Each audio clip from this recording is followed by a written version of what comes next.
এই যুগের বাবা মা আপনারা এখানে অনেকে আছেন, আপনাদের সন্তান আছে, কিন্তু কেমন বাবা মা হলে, আস্তে মন দেবেন, কেমন বাবা মা হলে তবে ভগবানের মতো পুত্র পাওয়া যায়, বাবা মাকে সেরকম হতে হবে। আসুন সেই লীলাই আমরা আস্বাদন করব, ভগবানের বাবা মার জীবনী। প্রথম প্রশ্ন থেকে শুরু করব, এই বসুদেব দেবকীর প্রথম জন্ম কোন যুগে বা কোথায় হলো। আমি গল্পের মতো করে পরিবেশন করব, প্রত্যেকে মন দিয়ে শুনুন। হরিবল হরিবল। আসুন প্রথম প্রশ্ন থেকে শুরু করব।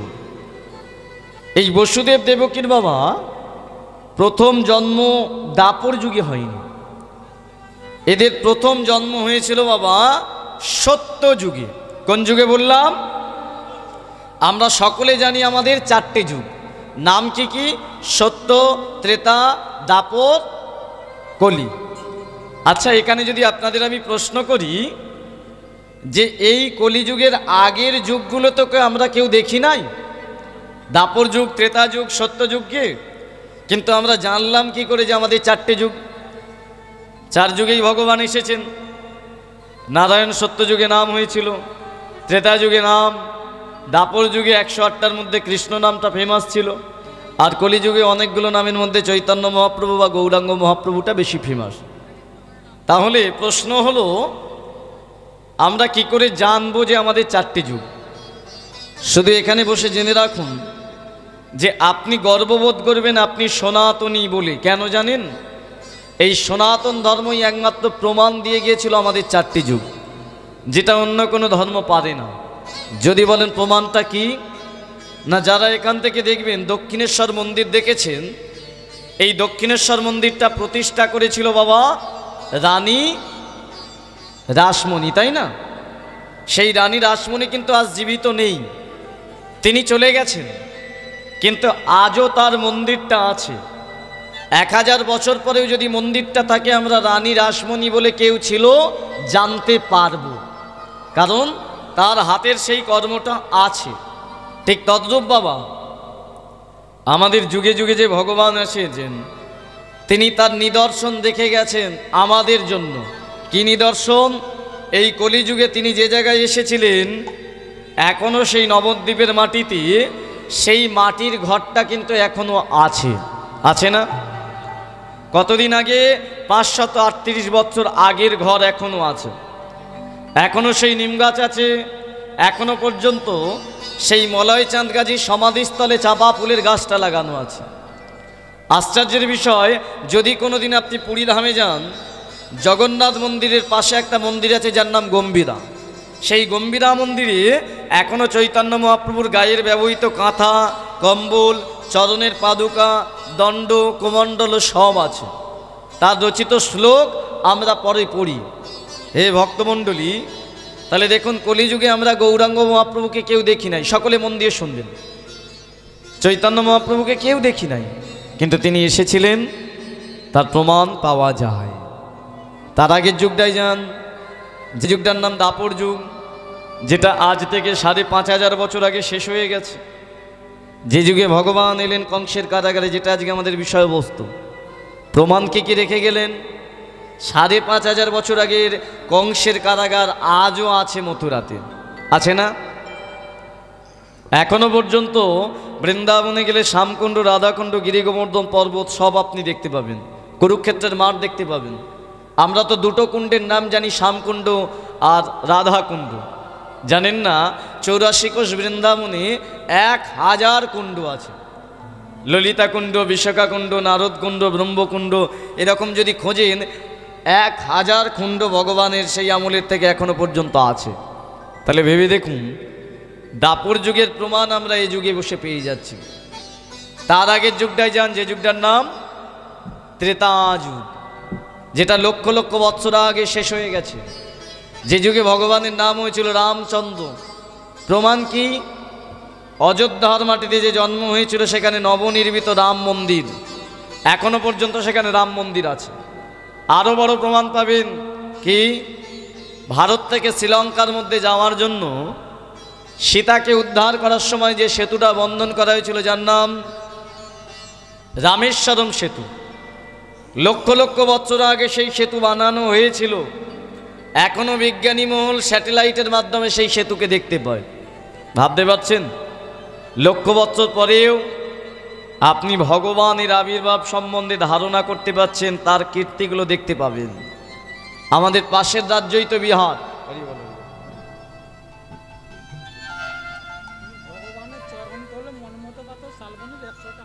আচ্ছা,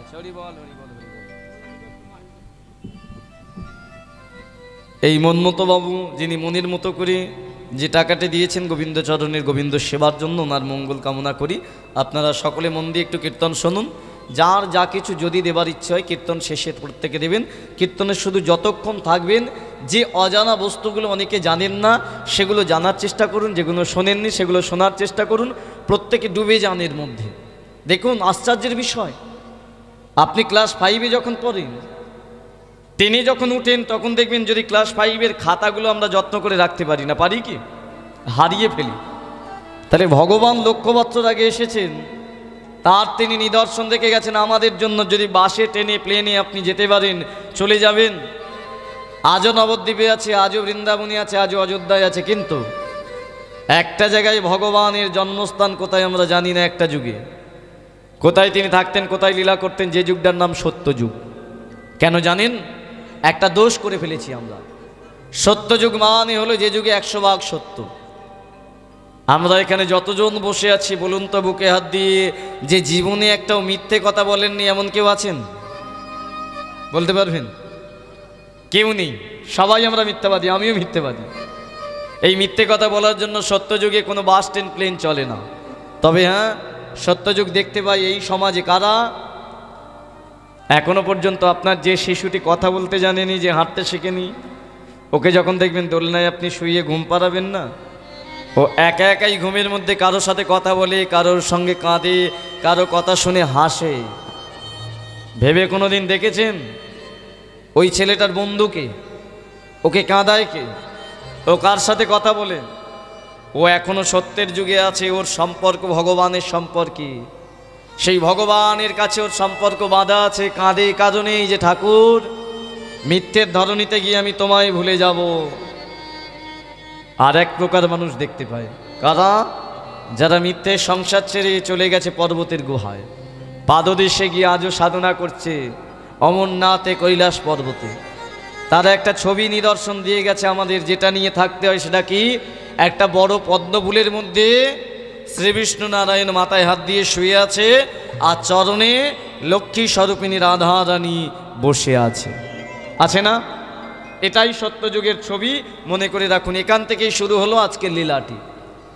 এই যে গোলক বৃন্দাবনে পদ্মালয়ে থাকতেন ভগবান শ্রীহরি গোলকপতি নারায়ণ, তিনি বিশ্বকর্মাকে আদেশ করেছিল যে এই পৃথিবীটা সৃষ্টি করার জন্য, রচনা করার জন্য। এই যে পৃথিবীতে আমরা আছি, এটা যিনি তৈরি করেছিলেন তিনি হলেন বিশ্বকর্মা। আর বিশ্বকর্মা যখন পঞ্চতত্ত্বের মধ্যে ক্ষিতি, অপ, তেজ, মরুত আর বোম, এই পঞ্চ জিনিস নিয়ে যে যখন এই পৃথিবী সৃষ্টি করলেন, ভগবানের খুব প্রিয় স্থান হলো এটা। ভগবান মনে মনে ভাবলেন, এই পৃথিবীকে আমি দীর্ঘদিন রাখবো, আর এই পৃথিবীকে রক্ষা করার দায়িত্ব আমি দেবকুলের মধ্যে দেব না, অসুরকুলের মধ্যে দেব না। এই পৃথিবীকে রক্ষার দায়িত্ব দেব মানব জাতির মধ্যে। তাই তিনি কি করলেন? তার নাভি কমল থেকে প্রথম সৃষ্টি করলেন সৃষ্টিকর্তা স্বরূপ চতুর্মুখী ব্রহ্মাকে। সেই ব্রহ্মাকে আদেশ করলেন, শোনো ব্রহ্মা, ওই যে দেখতে পাচ্ছ পৃথিবী, ওই অপূর্ব সুন্দর পৃথিবী রক্ষার দায়িত্ব মানব জাতিকে দেব। তোমাকে আমি সৃষ্টিকর্তা রূপে সৃষ্টি করলাম, তাই তুমি এখনই ক্ষীরদের তীরে চলে যাও, সৃষ্টি করো তোমার শরীর থেকে দুজন, একটা পুরুষ আর একটা নারী। আজ পুরুষ আর নারীর মিলনেই সন্তান আসে মাতৃগর্ভে, আর সেই সন্তান একটার পর একটা, একটার পর একটা, একটার পর একটা পৃথিবী রক্ষা করবে। তবে শোনো, যাদের দুজনকে তুমি সৃষ্টি করবে তাদেরকে তুমি বলবে তারা যেন গর্ভে সুসন্তান ধারণ করে, কুসন্তান বা খারাপ সন্তান যেন ধারণ না করে। আদেশ পেলেন ব্রহ্মা নারায়ণের, আর সেই আদেশ নিয়ে চলে এলো ক্ষীরোদসাগরের তীরে। এসেই নিজের শরীরের বাম দিক থেকে অর্থাৎ ব্রহ্মার বাম অঙ্গ থেকে সৃষ্টি হয়েছিল আপনাদের মতো একজন নারী বা মেয়ে, যার নাম দিয়েছিল পিসনি ব্রাহ্মণী। পয়েরি তালবস্যয়ে দন্তের নয় দীর্ঘই, পিসনি ব্রাহ্মণ। আর ডান দিক থেকে সৃষ্টি করেছিল একটা পুরুষ, যার নাম দিয়েছিল সুতপা ব্রাহ্মণ। এই দুইজনকে সৃষ্টি করে বলে উঠল, শোনো, নারায়ণের আদেশে তোমরা আমার শরীর থেকে সৃষ্টি হয়েছে। আজ থেকে তোমাদের দুজনের কর্ম হবে তোমরা মিলন কার্য করি। এই যে পিসনি, তোমার গর্ভে সন্তান ধারণ করবে একটার পর একটা, আর সেই সন্তান ওই যে দেখতে পাচ্ছ সুন্দর পৃথিবী, তার দায়িত্ব তোমার সন্তানরা নেবে পৃথিবীকে রক্ষা করার জন্য। তবে শোনো, সন্তান তোমরা নেবে, কিন্তু নারায়ণ বলে দিয়েছে সন্তান যেন সুসন্তান হয়, কুসন্তান যেন না হয়। চলে গেলেন ব্রহ্মা ব্রহ্মলোকে। এই দুজন সৃষ্টি হয়ে দুজন দুজনকে স্বামী স্ত্রী রূপে গ্রহণ করে নিল। সুতপা মুনি বলে উঠল, পিসনি, আজ থেকে তুমি আমার স্বামী, তুমি আমার অর্ধাঙ্গিনী, তুমি আমার সহধর্মিনী, আজ থেকে তুমি আমার সব। সুতপা মুনির কথা শুনে পিসনিমা বলে, স্বামী আপনিও আমার সব, আসুন নারায়ণের আদেশ আমরা দুজনে পালন করি। যেই সুতপা মুনি পিসনিমার কাছে গেছে মিলন কার্য করতে যাবে, পিসনিমা বলে উঠল, স্বামী মিলনে যাওয়ার আগে একটা প্রশ্ন আপনাকে করব। কি প্রশ্ন? আপনি আমার গর্ভে তো সন্তান দেবেন। হ্যাঁ, আপনাকে কিন্তু একটা প্রশ্নের উত্তর দিতে হবে। বলো না কি প্রশ্ন? আমার গর্ভের সন্তানটা সুসন্তান হবে তো, কুসন্তান হবে না তো? যেই বলেছে এই কথা, সুতপা মুনি বলে, পিসনি তুমি পাগল, তোমার গর্ভে সন্তান দেওয়ার আমার ক্ষমতা আছে, কিন্তু সন্তান কেমন হবে এটা তো বলার ক্ষমতা নেই। এখানে যতজন মা বাবা আছি আমরা সন্তান ধারণ করতে পারি, কিন্তু আমার সন্তান কেমন হবে আমি গ্যারান্টি দিয়ে বলতে পারবো না। ভালো হবে কি খারাপ হবে এটা কারো বলা সম্ভব নয়। সুতপা মুনি বলে উঠল, আমি তো বলতে পারবো না। যেই বলেছে পিসনিমা বলে, সন্তান তাহলে আমি নেব না। সন্তান নেবে না কেন? আচ্ছা, যদি আমার গর্ভে কোনো কুসন্তান জন্মগ্রহণ করে আর সেই সন্তান যদি এই পৃথিবী ধ্বংস করে ফেলে, তাহলে নারায়ণের যে উদ্দেশ্য সেই উদ্দেশ্য তো সফল হবে না। আমি সন্তান ধারণ করব না। সুতপা মুনি বলে, পিসনি তোমার ভাবনা ঠিক, কুসন্তান জন্মগ্রহণ করলে পৃথিবী ধ্বংস করবে, কিন্তু সন্তান যদি না ধারণ করো সেটাও তো নারায়ণের আদেশের অবমাননা করা, তাই না? সে তো বলেছে সন্তান ধারণ করতে। তাহলে স্বামী কি হবে? সন্তান আমাদের নিতে হবে। শোনো স্বামী, সন্তান আমি নিতে পারি, কিন্তু আপনাকে আমায় বলে দিতে হবে। কি? এই পৃথিবীতে কি কেউ নেই যে বলে দিতে পারে আমার গর্ভের সন্তান কেমন হবে? যদি কেউ একজন বলে দেয় আমার সন্তান ভালো হবে, তাহলে আমি তো সন্তান ধারণ করব। বলুন না স্বামী, এমন কেউ নেই? যেই বলেছে সুতপা মুনি বলে, আছে একজন। কে স্বামী? যার আদেশে আমরা সৃষ্টি হয়েছি সেই গোলকপতি নারায়ণ, যিনি অন্তর্যামী, যিনি সর্বস্ব কিছু জানেন, যার নোকের অধীনে সর্বস্ব কিছু। যেই বলেছে পিসনিমা ওই সুতপা মুনিকে আলিঙ্গন করে বলে উঠল, স্বামী সে থাকে কোথায়? বলে, সর্ব জায়গায়। পাওয়া যায় কিভাবে? অন্তরের ভক্তির দ্বারে ডাকলে। তাই স্বামী, তাহলে এক কাজ করি, আজকে থেকে আমি সন্তান না ধারণ করে তাকে আমি ডাকবো, সাধনা করব এইখানে, আর সে যতদিন না আসে ততদিন আমি সন্তান নেব না। যেই বলেছে সুতপা মুনি বলে, পিসনি তুমি পারবে? স্বামী আপনি যদি আমার সহযোগিতা করেন তাহলে আমি পারবো। হে ভক্তমণ্ডলী, সন্তান ধারণ না করে দুজনে আহার নিদ্রা অর্থাৎ ঘুম আর খাওয়া ত্যাগ করে দিয়ে ক্ষীরোদ সাগরের তীরে 12,000 বছর, এক দুদিন নয়, 12,000 বছর শুরু করলো নারায়ণ পাওয়ার কঠিন সাধনা। ওগো নারায়ণ,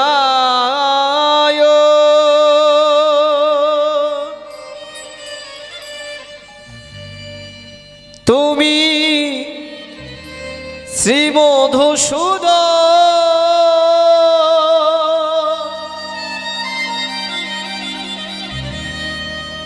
কৃপা করে একবার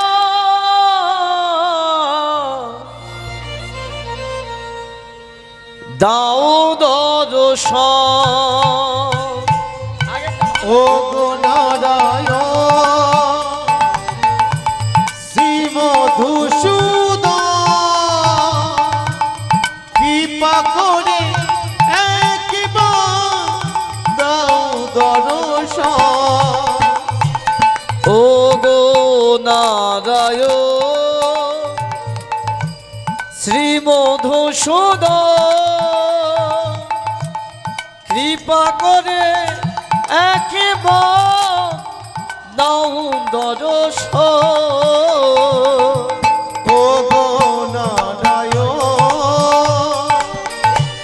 শ্রী মধুসূদন কোথায় তুমি? কৃপা করে একবার দাও দর্শন। জীবনে প্রথম মোরা চাই গো তোমার কৃপা, কৃপা করে একবার দর্শনে দাও।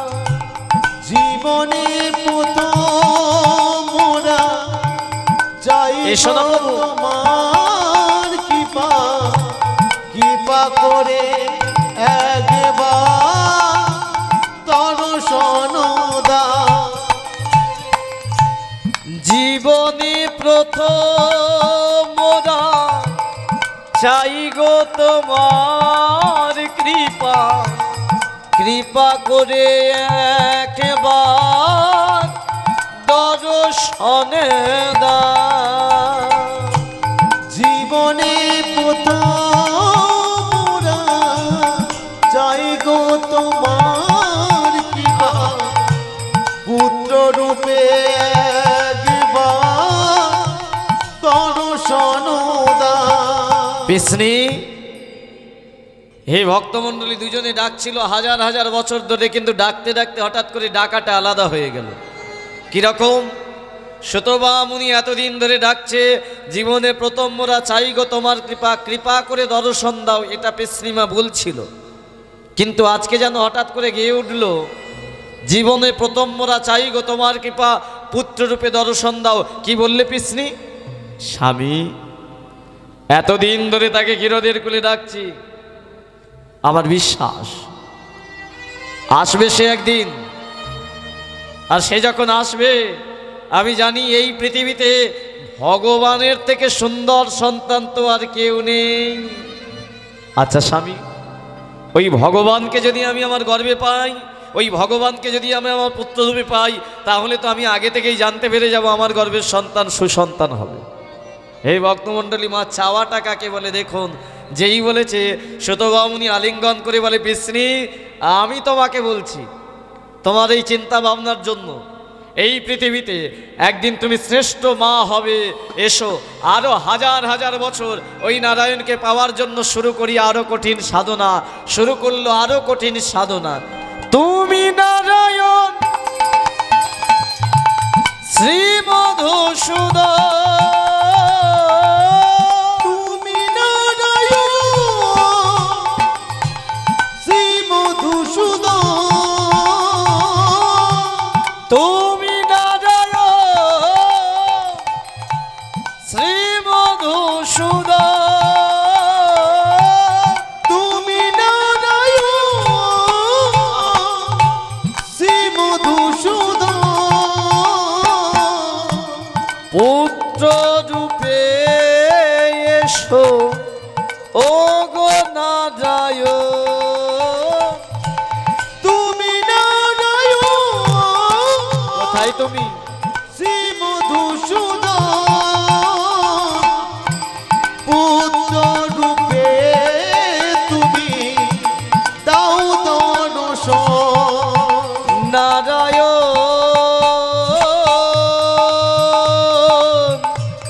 ও গো নারায়ণ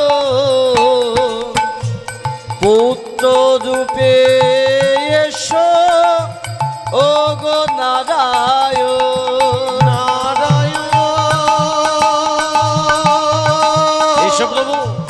ও গো নারায়ণ, কোথায় তুমি?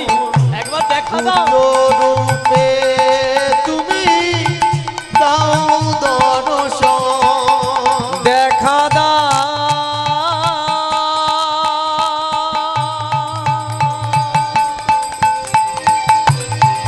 দেখা দাও।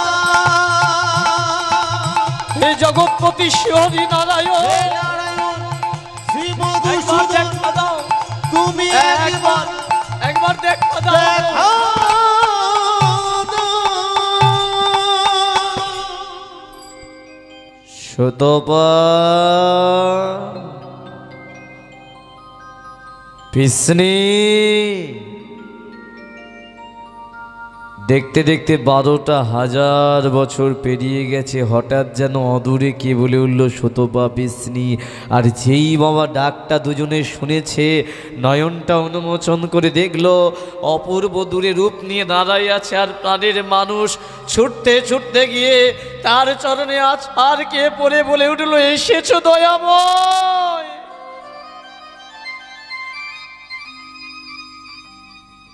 আমরা জানতাম তুমি আসবে, তুমি যে ভক্তাধীন ভগবান, তুমি তো ভক্তির ভগবান। সেই জন্যই তো এই 12,000 বছর ধরে নয়নের জল দিয়ে অন্তরের ভক্তি দিয়ে তোমায় ডেকেছি। কিন্তু প্রভু, তুমি যদি ভক্তির ভগবান হবে, তুমি যদি ভক্তির ভগবান হবে, তোমায় তো আমি একদিন ডাকিনি, তোমাকে তো আমরা 2 বছর ডাকিনি, দুই দিন ডাকিনি। আচ্ছা প্রভু, এই 12,000 বছর ধরে যে আমরা ডাকছি, এর আগে কি কোনোদিন তোমার চরণে আমাদের নয়নের জল যায়নি? তোমার কানে কি আমাদের এই আর্তনাদ একদিনের জন্য পৌঁছায়নি? না না না না না। আমরা জানি তুমি এমনই ভগবান যে তোমাকে ভালোবাসে, যে তোমার চরণে ভক্তি নিবেদন করে তাকেই তুমি কষ্ট দাও। আমরা এটা অনুভব করেছি, না হলেই 12,000 বছর ধরে তোমাকে কেঁদে কেঁদে ডেকেছি। আমাদের জীবনে শুধু দুঃখ, কষ্ট, যন্ত্রণায় সর্বস্ব কিছুতে তুমি ভরিয়ে দিয়েছো। এতক্ষণ পর শ্রী বিষ্ণু নারায়ণ দুজনের মাথায় হাত রেখেছে। কি বললি? আমি তোদের কষ্ট দিয়েছি, আমি তোদের দুঃখ দিয়েছি, আমি নিজে তোদেরকে সৃষ্টি করেছি ব্রহ্মার অঙ্গ থেকে বলিয়ে। আমি নিজে আদেশ করেছি তোদের দুজনকে, তোরা দুজন মিলনের দ্বারা সন্তান ধারণ করবি, সন্তান পৃথিবী রক্ষা করবে। কিন্তু তোরা তো আমার আদেশ মান্যতা না দিয়ে 12,000 বছর ধরে আমায় কেঁদে কেঁদে এখানে ডাকলি, আর যেই আমি এলাম বললি কিনা আমি তোদের দুঃখ দিয়েছি। দুঃখ তো তোরা আমাকে দিয়েছিস। এখনো পর্যন্ত এই পৃথিবীতে কোনো সন্তানের আবির্ভাব হলো না। পিসনিমা চরণটা জড়িয়ে ধরেছে। প্রভু, দুঃখটা তুমি দাওনি, তবে দুঃখটা আমাদের কবে থেকে জানো শুনবে? ব্রহ্মার অঙ্গ থেকে যখন আমরা দুজন সৃষ্টি হলাম না, নয়নটা মেলে যখন দেখলাম অপূর্ব সুন্দর এই পৃথিবী, মনটা আনন্দে ভরে গেল। ওই পৃথিবী আমাদের সন্তান রক্ষা করবে, কি আনন্দ পেয়েছিলাম। কিন্তু ওই যে একটা কথা তুমি ব্রহ্মাকে বলে দিয়েছ না, যে সন্তান ধারণ করব সেই সন্তান যেন সুসন্তান হয়। বলতে পারো দয়াময়, তুমি তো জগতের কর্তা, তুমি তো জগতের প্রতি, তুমি তো সব জানো। পৃথিবীতে কি এমন কোনো মা আছে, বাবা আছে যে বলতে পারে তার গর্ভের সন্তান কেমন হবে? মনে মনে ভাবলাম, যদি কোনো কুসন্তান জন্মগ্রহণ করে পারে আর সেই সন্তান যদি পৃথিবী ধ্বংস করে ফেলে, তাহলে তো আমরা তোমার দাস হয়ে আজ্ঞা পালন করতে পারলাম না। হে ভক্তমণ্ডলী, লীলা কীর্তন কতটা শিক্ষা দেয় জানেন? আজ সুতপা পিসনি দুজনের কথা শুনে ভগবানের নয়নে জল চলে এসেছে। আসবে না কেন? ভগবান মনে মনে ভাবছে আমি জগৎ চিন্তামণি, আর এই ব্রহ্মা কাদেরকে সৃষ্টি করেছে? যারা পৃথিবী কিভাবে রক্ষা পাবে সেই নিয়ে আগে চিন্তা ভাবনা করছে। এখানে আমরা যতজন আছি, আমরা বিয়ের 1 বছর 2 বছর 3 বছর 5 বছর পরে সন্তান নেই, আনন্দ করতে গিয়ে গর্ভে সন্তান চলে আসে, সন্তানটাকে মানুষ করি, সেই সন্তানটাও আনন্দ করতে গিয়ে একদিন আমাদেরকে ভুলে যায়, সমাজের কাছ থেকে ভালো হতে পারে না। কিন্তু ওই সন্তানটা ভালো হবে, ওই সন্তানটা শ্রেষ্ঠ হবে যদি মা বাবার চাওয়াটা ঠিক হয়। সন্তান নেবার আগে যেমন পিতৃমা সুতপা মুনি দুজনে ভগবানের চরণে নিজেকে সঁপে দিলেন। ভগবান বললেন, পিতৃমা এত চিন্তা করো, এত ভাবো, প্রভু এই 12,000 বছর ধরে আমি বিবাহিত নারী হয়েও মা হতে পারিনি, যন্ত্রণাটা কম আমার। একটা নিবেদন করব। কি নিবেদন? দুজনে মিলে ওই ভগবানের চরণটা জড়িয়ে ধরে বলে, প্রভু একটা জিনিস অনুভব করেছি, এই পৃথিবীতে তোমার থেকে আর সুন্দর সন্তান তো কেহ নাই দয়াল হরি। তুমি কৃপা করে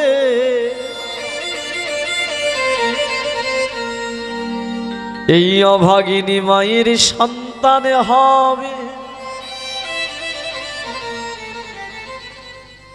আমি শুনেছি হে দয়াল হরি,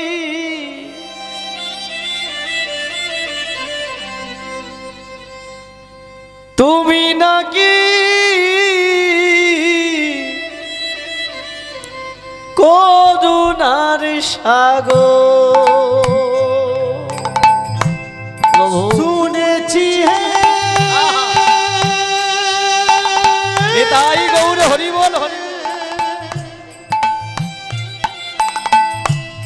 শুনেছি হে তুমি নাকি করুণা সাগর। আমি শুনেছি হে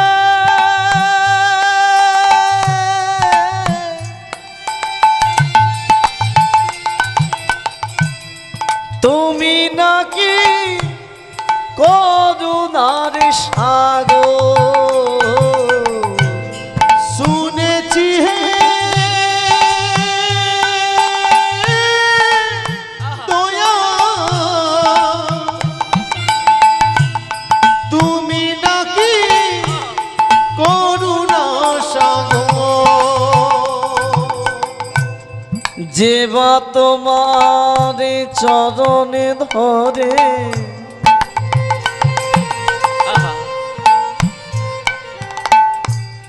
এই ভবের মাঝে রয়, না চাহিলে তার বাসনা অমনি পূরণ হয়। হরি বল। আমি শুনেছি হে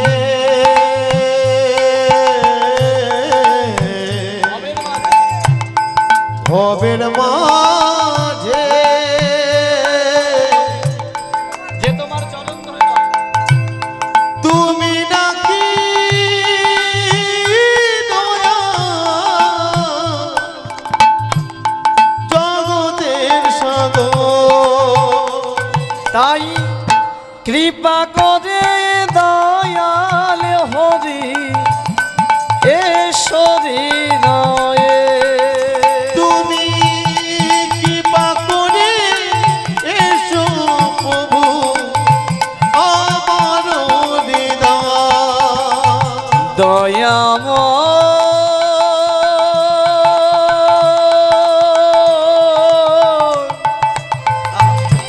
উলুধ্বনি হরিধ্বনি হরি বল হরি বল হরি বল।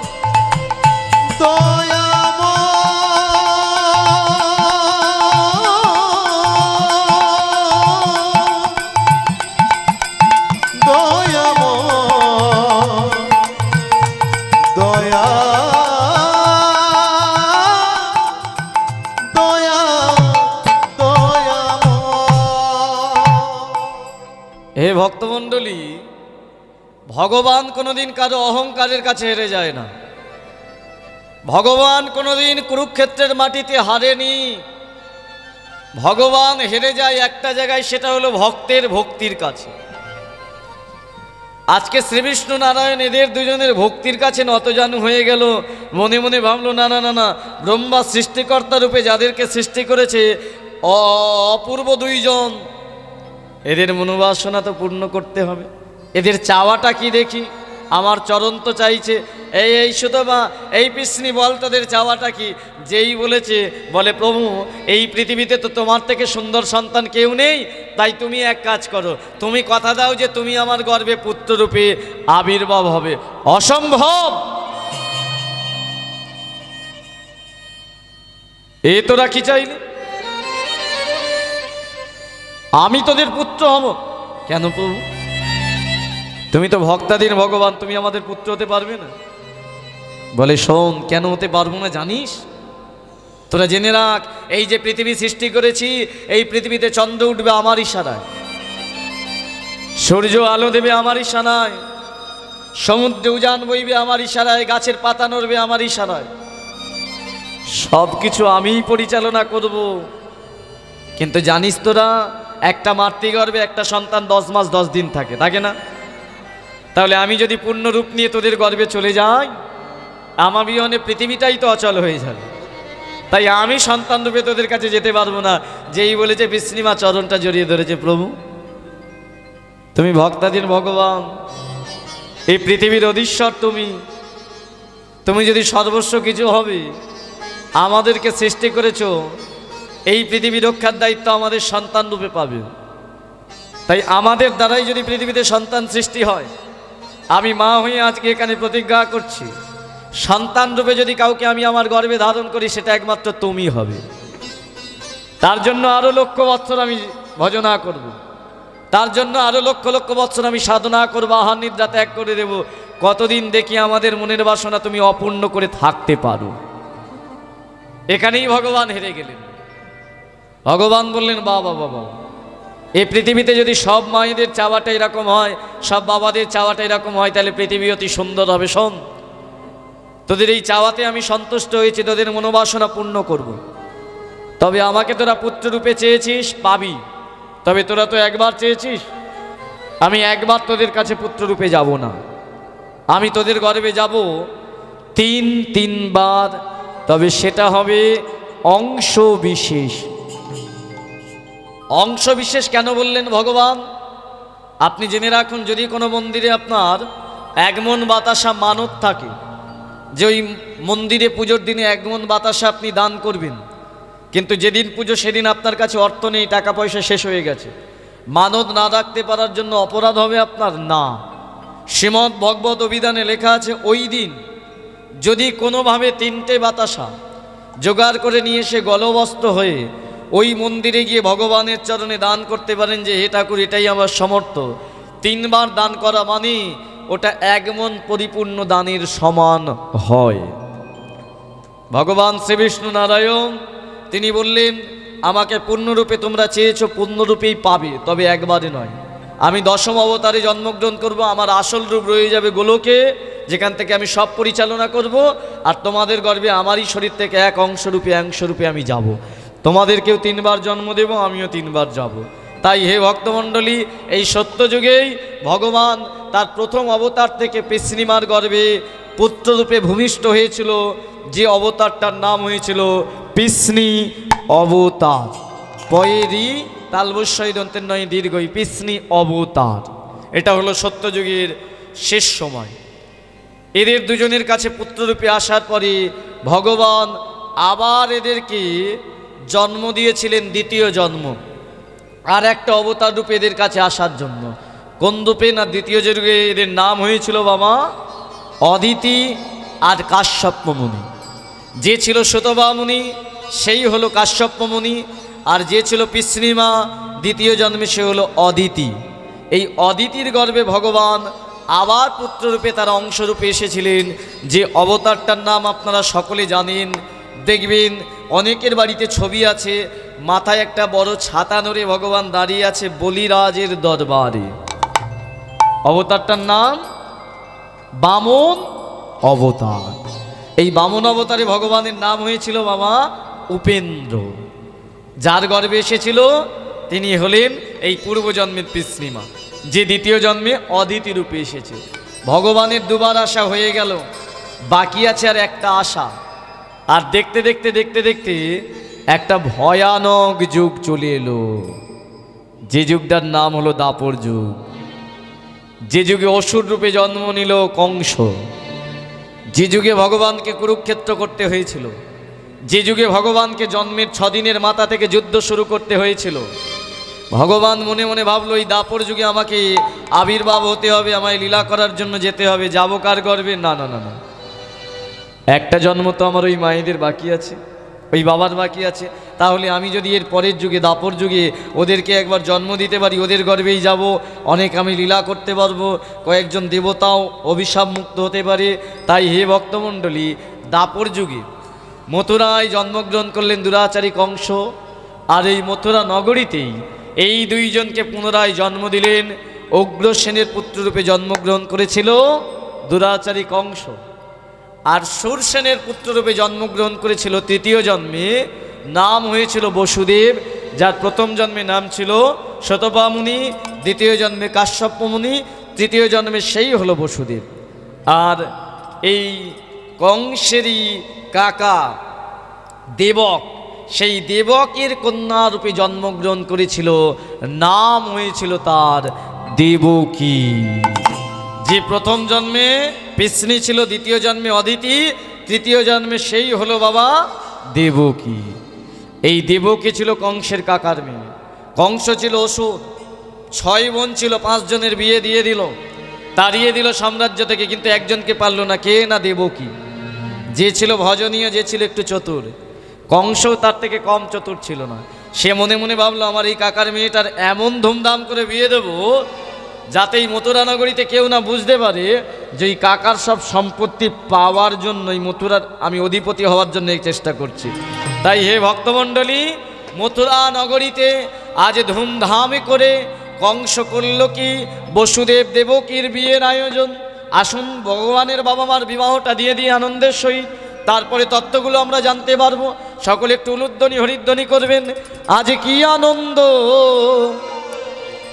হইল দেখো মথুরা নগরে, হরি হরি বল। আনন্দ হইল দেখো মথুরা নগরে, আজ কি আনন্দ হইল দেখো মথুরা নগর, আজ কি আনন্দ হইল দেখো মথুরা নগরে, বিবাহতে আবদ্ধ হলো বসুদেব দেবকী রে। আর বিবাহতে আবদ্ধ হলো বসুদেব কি রে, বিবাহতে আবদ্ধ হলো বসুদেব দেবকী রে। আর বিবাহতে আবদ্ধ হলো বসুদেব কি রে। আচ্ছা, বিয়েটা কার হচ্ছে? এই যে কার বিয়ে হচ্ছে? ভগবানের বাপের আর মায়ের।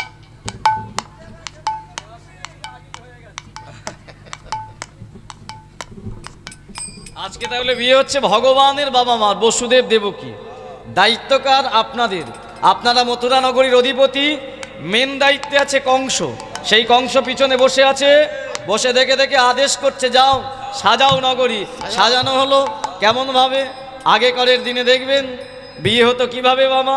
একটা স্বয়ংবর সভা হতো, আর সেই স্বয়ংবর সভার দুই দিকে দুজনকে বসানো হতো, একদিকে পাত্র একদিকে পাত্রী। মালা দেওয়া হতো, আর সেই মাল্যদানের মাধ্যমে বিয়ে হতো, হতো না? কি বলেন? মাল্যদানের মাধ্যমে বিয়ে হতো তো? মাল্যদানটা এখনো আছে। আচ্ছা বলুন তো, যারা এখানে আছেন, এই মাল্যদানের মাধ্যমে বিয়ে কেন হয়? ও কাকা এদিকে গো, মাল্যদানের মাধ্যমে বিয়ে কেন হয়? দেখতে ভালো লাগবে বলে। দেখতে ভালো লাগবে এই জন্য। এই মাল্যদানের মাধ্যমে কেন বিয়ে হয় জানেন? এই রীতি পূর্ব যুগ থেকে। শুধু জেনে রাখুন, আপনারা মালা যারা দিয়েছিলেন, এই যে মালাটা দুটো জিনিস দিয়ে তৈরি হয়, একটা হলো ফুল আর দুই হলো সুতো, তাই না? এই সুতোটার দুটো খুঁটকে যখন গিট বাঁধা হয় তখন হয় মালা। গিরো যদি না দেওয়া হয় তাহলে হয় চেন। তাহলে দুটো খুঁট কে একটা হলো স্বামী, একটা হলো স্ত্রী, এদের দুজনের গিট বন্ধনে বা মেলবন্ধনে একটা সংসাররূপী মালা তৈরি হয়। তাহলে সেই মালায় ফুলগুলো কারা? এই ফুলগুলো আর কেউ নয়, আপনার শ্বশুর, আপনার শাশুড়ি, ননদ, ভাসুর, দেওর, যা পাড়া প্রতিবেশী সকলকে নিয়ে হয় সংসার, আর ভগবানের সকলকে নিয়ে হয় জগৎ সংসার। আচ্ছা বাবা, এই ফুলের মালাতে এই যে ফুলগুলো আছে, এটা দেখতে ভালো লাগছে না খারাপ? কি বলেন? জোরে বলুন। ভালো লাগছে। আচ্ছা, এ থেকে যদি আমি একটা করে ফুল ছিঁড়ে ফেলে দিই কেমন লাগবে? ভালো লাগবে। খারাপ লাগবে না? একটা করে ফুল ছিঁড়ে দিই, খারাপ লাগবে তো? তাহলে খারাপ যদি লাগে, আপনারা প্রথমেই তো বিয়ের পরে দুটো ফুলকে ছিঁড়ে ফেলে দেন, একটা শ্বশুর আর একটা শাশুড়ি, দূর হয়ে যাও, তাই না? এরপরে ননদ, ভাসুর, দেওর, যা পাড়া প্রতিবেশী সবার সাথে দ্বন্দ্ব করে চলে গেল কোথায়? বলে শালবনীতে থাকা যাবে না, চলো চন্দ্রকোনা টাউনে। একদম ফ্ল্যাট কিনে আউট, শুধু সুতো রইল। ভগবান বলে, এত বোকা নাকি আমি, যে মালাটা দিয়েছিলাম তার সম্মান রাখতে পারলি না? ওই শুধু সুতোতে আবার একটা ফুলের জন্ম দিল, সেটার অন্য কেউ নয়, তাদের গর্ভের সন্তান। ওই সন্তানও বড় হয়ে একটা মালা গাঁথলো, আর সেই মালা থেকে সেও প্রথম দুটো ফুলকে ছিঁড়ে ফেলে দিয়ে ওই দুটো ফুল চন্দ্রকোনায় রেখে সে চলে গেল ঘাটালে। বলে থাক ওখানে। হ্যাঁ, যেমন কর্ম। হ্যাঁ, এটা মনে রাখবেন, এই মালার সম্মান রাখতে চেষ্টা করবেন। তাহলে এর পরের দিন থেকে ঝগড়া করবেন শাশুড়ির সাথে? হ্যাঁ, ননদদের সাথে ঝগড়া করবেন? হ্যাঁ, আর শাশুড়ি মা যিনি আছেন তিনিও কিন্তু বৌমাকে ভালোবাসবেন। যাই হোক, হরিবল হরিবল। শুধু এটুকু জানবেন, মালার সম্মান রাখবেন। এবার যারা এখানে আছেন বলুন, এই ছেলে আর মেয়ের মধ্যে প্রথম মালা কে দেয়? দোকানদার। দুটো দোকানদার তো পয়সা নিয়ে দেয়। বিয়ে করে দিকায়? বিয়ে করেছিস? বিয়ে হয়ে গেছে? তাহলে মালা কে প্রথম দিয়েছিল বল? আমার শাশুড়ি দিয়েছিল। হরিবল হরিবল। তার মানে কেমন বিয়ে হয়েছে বুঝতে পেরেছেন? ছেলে মেয়ের মধ্যে প্রথম মালাটা মেয়ে দেয়। আজকে দেবকীর মালা আর বসুদেবের মাল্যবদন হবে, একটু উলুধ্বনি হোক। আজ দেবকীর গলার মালা, উলুধ্বনি, হরিবল হরিবল।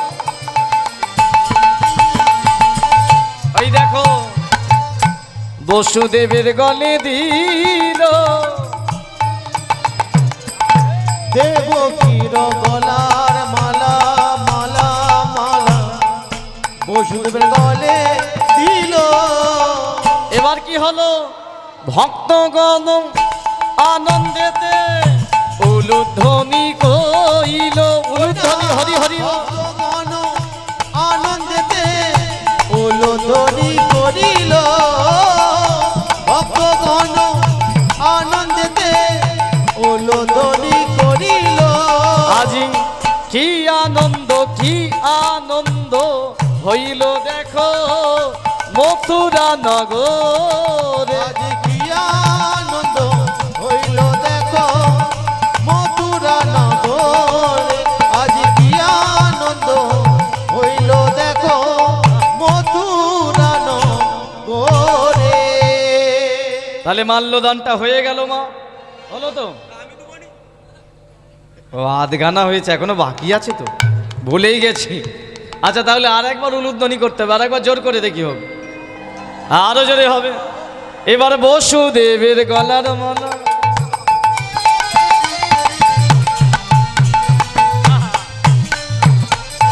দেবকীর গলে দিল, বসুদেবের গলার মালা, মালা মালা মালা মালা বসুদেবের গলে দিল। এবার কি হলো? ওই দেবলোকে যে দেবদেবী ছিল তারা মনে মনে ভাবলো বসুদেব দেবকীর বিবাহ মানেই আমার ভগবান মর্তের মাটিতে আবির্ভূত হবে, ওদেরই গর্বে যাবে। তাই কি হলো, দেবেগণ আনন্দেতে নাচিতে লাগিল। হরি হরি। দেবীগণ আনন্দেতে নাচিতে লাগিল, দেবীগণ আনন্দেতে নাচিতে লাগিল।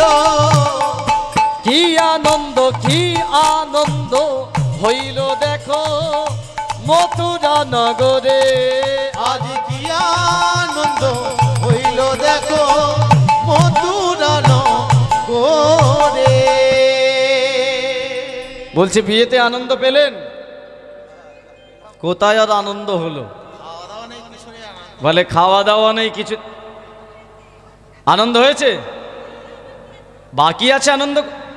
তাহলে আনন্দ করতে গেলে ডিজে বক্স চালাতে হবে, আওরা গান চালাতে হবে, তাই না? আচ্ছা এক কাজ করি, বিয়ের আনন্দটা আপনারা পাবেন। একটা আমি ভজন গাইছি, সেই ভজনের দ্বারা সকলে একটু আনন্দ করে পরবর্তী অংশগুলো আমরা আস্বাদন করতে পারবো। আনন্দ আছে একমাত্র রাধা কৃষ্ণের ভজনে, তাই না? তাহলে সকলে মিলে একটা ভজন গাই, তারপরে পরবর্তী অংশটা আস্বাদন করতে পারবো। সকলে এক মনে এক প্রাণী। ভজ স্বামী ভজ রে, ভজ রাধে ভজ রে। সকলে মিলে একটু দুই বাহু তুলে উলুধ্বনি হরিধ্বনি করো তালি। নিতাই গৌর হরি বল।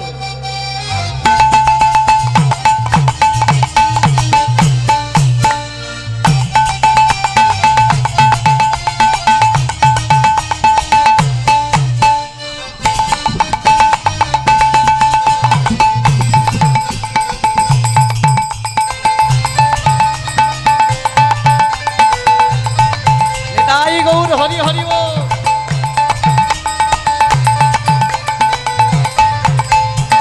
আহা, ভজ স্বামী ভজ রে, ভজ রাধে ভজ রে। সকলে স্বামী ভজ রে, ভজ রাধে ভজ রে, ভজ স্বামী ভজ রে, ভজ রাধে ভজ রে।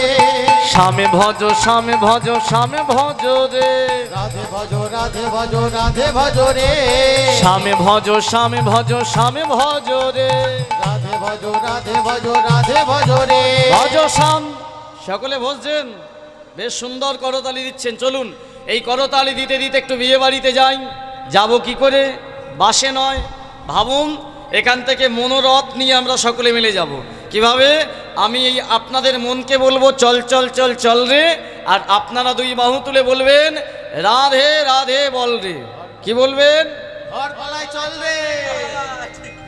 এ বলে ঘর পালাই চল রে। এখন তো শুরু হয়নি, তবে দেবাশিস ভাই এমন একটা স্টেজ করেছে মনে হয় পড়ে যাব। ধরে নেবে না যদি পড়ে যাই? অনেকটা তাই যেতে হবে অনেকটা দূর। হ্যাঁ কি করার যাবে? চলো চল চল চল চলে রে, রাধে রাধে বলি রে, চল চল চল চলে রে, রাধে রাধে বলি রে, প্রেম ভরে বলে রে, রাধে রাধে বলি রে, উচ্চ ঈশ্বরে বলে রে, রাধে রাধে বলি রে, নেচে নেচে বলে রে, রাধে রাধে বলি রে। জয় রাধে জয় রাধে রাধে রাধে বলে রে, রাধে গোবিন্দ রাধে রাধে বলে। ও জয় রাধে রাধে রাধে বলি রে, রাধে গোবিন্দ জয় রাধে রাধে বলি রে, নেচে নেচে বলে রে, রাধে বলি রে, বাহু তুলে বলে রে, প্রেম ভরে বলে রে। আমি বড্ড কালা, এরা বলে বলবো না রে। হ্যাঁ বলছেন সকলে? আচ্ছা দেখি মায়েরা যতজন এদিকে আছেন রাধার নামে জয় দেবেন, আর বাবারা দাদা ভাইরা যারা আছেন কৃষ্ণের নামে জয়ধ্বনি দেবেন। দেখি কাদের গলার জোর কতটা বেশি, কারা মহানন্দে বলছেন। হয়ে যাক পরীক্ষা নাকি? হ্যাঁ আচ্ছা মায়েরা বোনেরা একবার দুই বাহু তুলুন তো, প্রত্যেকে যতজন আছেন তুলুন। হ্যাঁ রাধা রানী কি। এই এত হাতে এইটুকু। 220 আর একবার নিন, এই কজনের জয়ধ্বনি একটু পরে দেখবেন কাকে বলে। আর একবার নিন মায়েরা, রাধা রানী কি। একটু বেড়েছে। আচ্ছা নামান আপনারা, বাবারা দাদা ভাইরা যে যেখানে আছেন একটু দুই বাহু তুলুন। এমন জয়ধ্বনি আমরা দেব যেন ওদের কানে 4 দিন তালা লেগে থাকে। হ্যাঁ হরি বল হরি বল। নিন দাদা ভাইরা তুলুন, বাবারা যে যেখানে আছে প্রত্যেকে একটু দুই বাহু তুলে দেবেন। ভগবান কৃষ্ণচন্দ্র কি একবারেই জিতে গেছে। ও মাইকে হয়েছে, ধরতে পেরেছেন? এই মাইক ছাড়া গলার জোর দেখাবো শালবনিতে। হ্যাঁ, হরিবল হরিবল, হাতির মতো যেন গর্জন ওঠে আমাদের। আস্তে আস্তে আস্তে, বাবারা সবাই দেয়নি বলে হয়নি। আচ্ছা মায়েরা আরেকবার নিন তো দেখি, রাধা রানী কি। বেড়ে গেছে। বাবারা মান সম্মান যদি বজায় রাখতে চান তো নিন, একবার নিন বাবারা, দুই বাহু তুলুন প্রত্যেকে। হ্যাঁ এদিকটা কাকা। হ্যাঁ, ভগবান কৃষ্ণচন্দ্র কি। হ্যাঁ, হরিবল হরিবল, সবাই মিলে এবার চলো।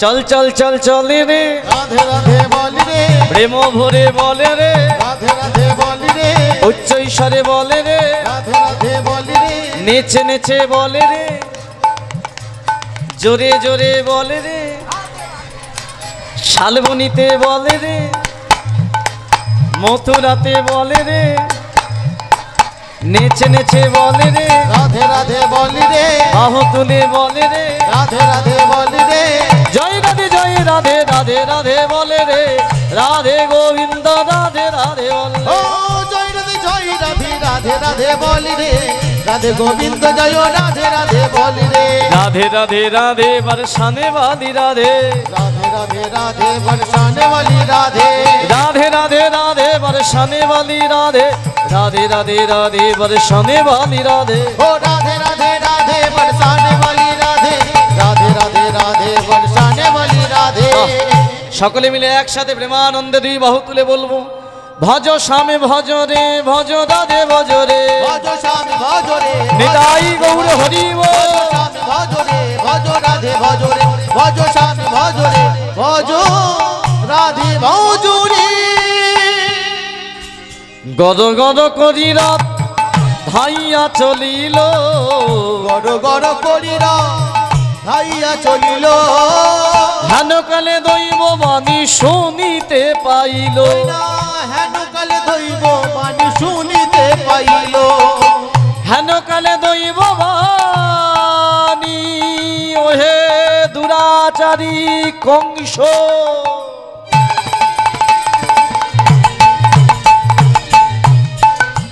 যারে তুমি লয়ে যাও রথ করে,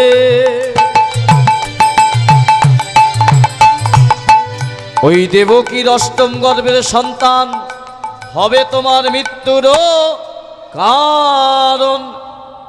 কে?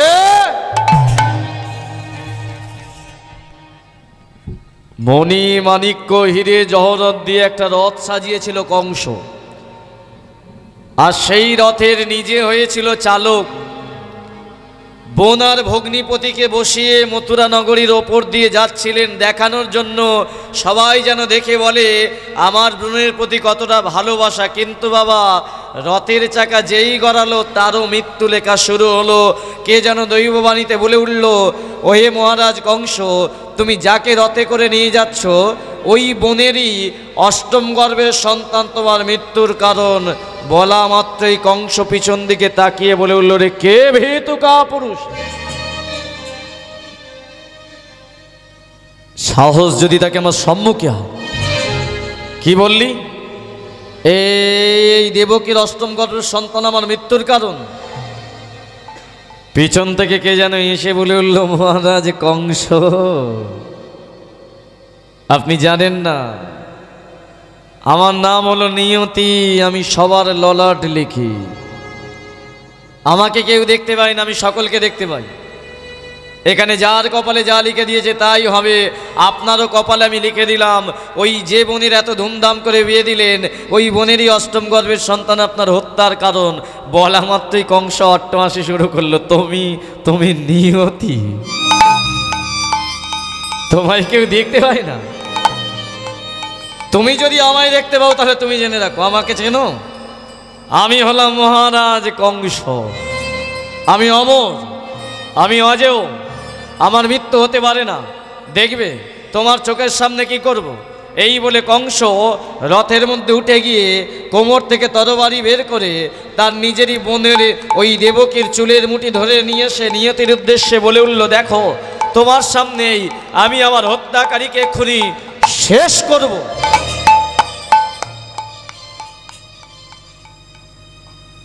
রথের মধ্যে বসেছিল বসুদেব। ক্ষণিকের মধ্যে যেন তার মাথার আকাশটা কালো মেঘে ঘনিয়ে এলো। কি আমি কি দেখছি? জীবনীর এত এত ধুমধাম করে গতকাল বিবাহ দিল, এত লক্ষ লক্ষ কোটি কোটি টাকা খরচা করলো, একটা দৈববাণীতে সেই মনিরই শিরোচ্ছেদ করতে যায়। তবে কি আমি যেটা শুনেছিলাম ও ওষুধ? ও হৃদয়ে প্রেম নেই? চোখের সামনে কি আমার নববিবাহিত স্ত্রীকে হত্যা করে ফেলবে? আপনার ঘরে যদি আগুন লাগে আপনি তখন কি করবেন খুঁজে পাবেন না। রথের মধ্যে বসেছিল বসুদেব, কোনো পথ না পেয়ে ওই সময় চিৎকার করে ডেকে উঠল, হে ভগবান, হে ভগবান,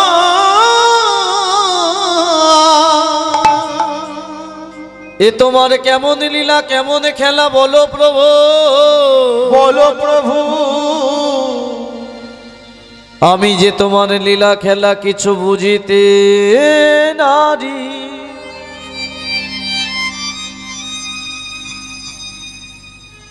বলো বিধির কোন বিধানে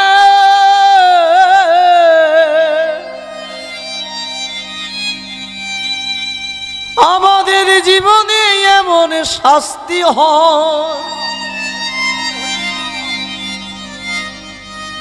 বলে দাও গো দয়াল হরি হে,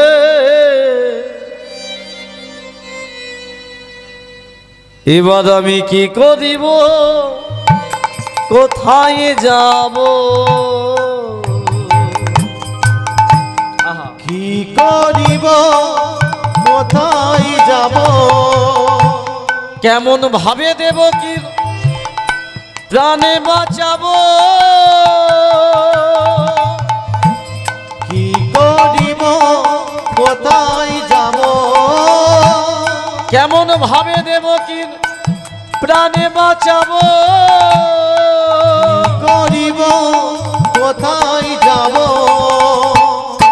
ভেবে কিছু নাহি পেয়ে নয়ন ঝরায় বসুদেব। ভেবে কিছু নাহি পেয়ে নয়ন